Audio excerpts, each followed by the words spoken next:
Para frater, Bapak, Ibu, dan saudara-saudariku yang dikasihi Tuhan,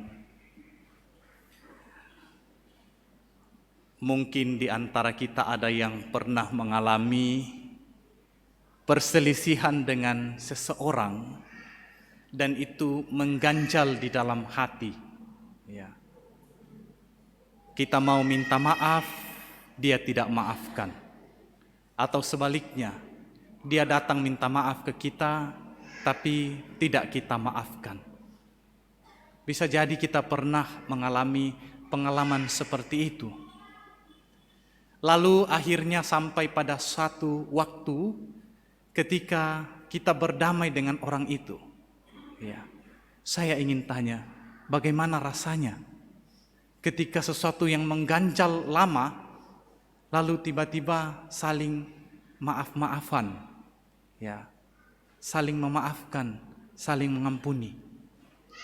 Pasti rasanya plong, ya, rasanya bebas, rasanya damai. Ya, saya sendiri pernah mengalami hal yang sama ketika berselisih dengan seseorang. Namanya kita manusia biasa, ya, tidak selalu sempurna. Berselisih dengan seseorang, kita datang minta maaf, tapi dia tidak maafkan kita. Kita bicara, menegur, tapi kita dianggap seperti batu. Tidak didengarkan, tidak digubris, dan diabaikan. Tapi ketika kita dimaafkan, itu rasanya plong, rasanya damai, rasanya sukacita. Nah, itulah yang juga kita rasakan hari ini.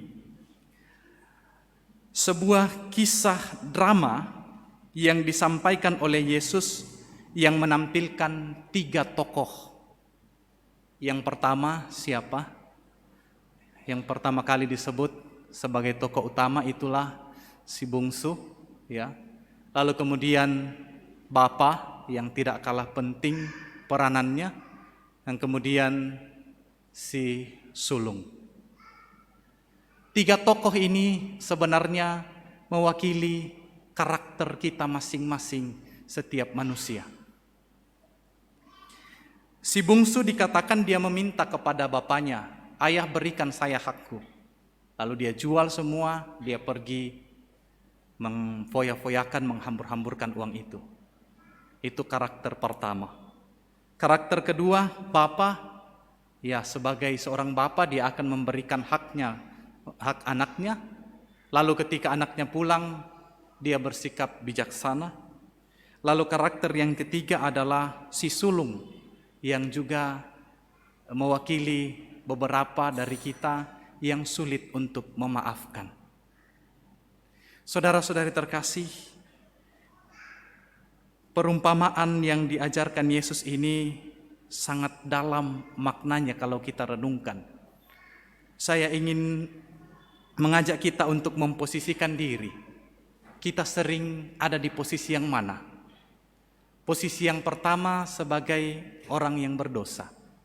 Posisi yang kedua sebagai orang yang mengampuni.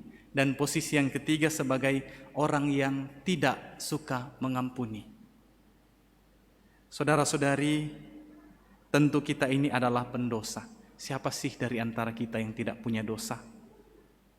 Orang-orang yang berjubah, orang-orang yang tidak berjubah, laki-laki, perempuan, itu semua pendosa. Bahkan saya mengatakan ternyata semakin bertambah umur kita, semakin bertambah juga dosa kita. Benar enggak? Benar, ya? Semakin bertambah kita punya umur, semakin banyak kita punya dosa.